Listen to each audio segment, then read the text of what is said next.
Eldrigu Namaskara. Welcome to our PS Studies YouTube channel. In this video, we will discuss the 8th unit, that is to the foot from its child. ಈ ಒಂದು ಪದ್ಯದಿಂದ ನಮಗೆ 4 ಮಾರ್ಕ್ಸ್ಗೆ ಒಂದು ಪ್ರಶ್ನೆ ಬರುತ್ತೆ. You will have a question for 4 marks. So let's see the summary answer for this.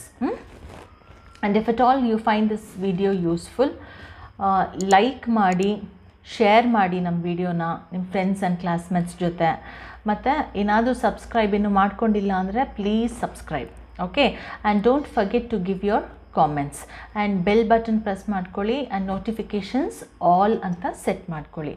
ಆಗ ನಾನು ಮುಂದೆ ಮಾಡೋ ವೀಡಿಯೋಸ್ ಎಲ್ಲ ನಿಮಗೆ ಡೈರೆಕ್ಟಾಗಿ ಲಭ್ಯ ಆಗುತ್ತೆ, ಆಯಿತಾ. So now will get into the content. The poem, this is the first paragraph.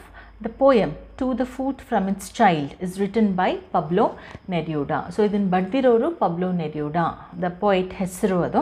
So ಅದನ್ನು ಹೇಳ್ತೀವಿ.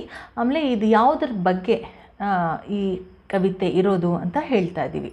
The second sentence. The poet speaks about the struggles faced by people in life through the metaphor a child's foot.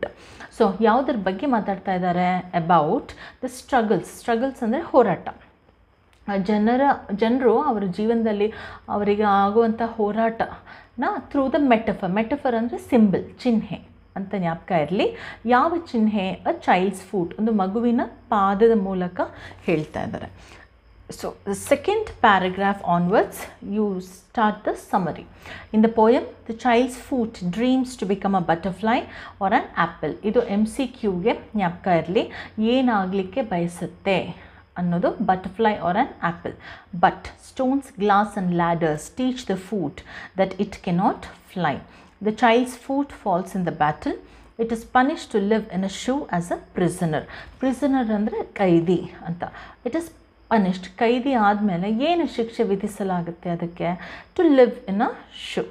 In the dark, ಕತ್ಲಲ್ಲಿ, it knows the world in its own way like a blind man. So note here that the child's foot is compared to a blind man. ಒಬ್ಬ ಕುರುಡನಿಗೆ ನಮ್ಮ ಮಗುವಿನ ಪಾದವನ್ನು ಹೋಲಿಕೆ ಮಾಡಲಾಗಿದೆ, okay.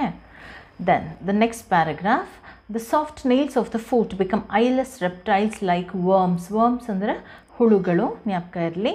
Yet the foot walks without rest, ಎಲ್ಲೆಲ್ಲಿ? Up, above, down and below. It toils in its shoe except in love or sleep until the whole man dies. Later it is buried underground. Thus, ಹಾಗಾಗಿ the poet uses a child's foot to describe the struggles of mankind.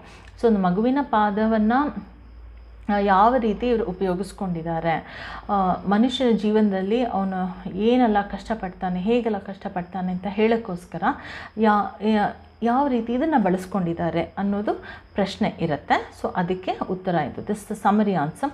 So you have understood this now. ಅರ್ಥ ಮಾಡ್ಕೊಂಡಿದ್ದೀರಾ? So just write and practice and try to write the answer without any spelling mistakes ಇಲ್ಲದೆ ಆನ್ಸರ್ನ ಬರೀಲಿಕ್ಕೆ ಪ್ರಯತ್ನ ಮಾಡಿ. You will definitely get 3.5 to 4 marks, okay. So do well and please don't forget to subscribe our channel, okay. And if you find this video useful ಆಗಿರುತ್ತೆ ಅಂತ ನಂಬ್ತೀನಿ. Share it with your friends and classmates, all right. So prepare well. Wish you all the best. Good luck. Thank you.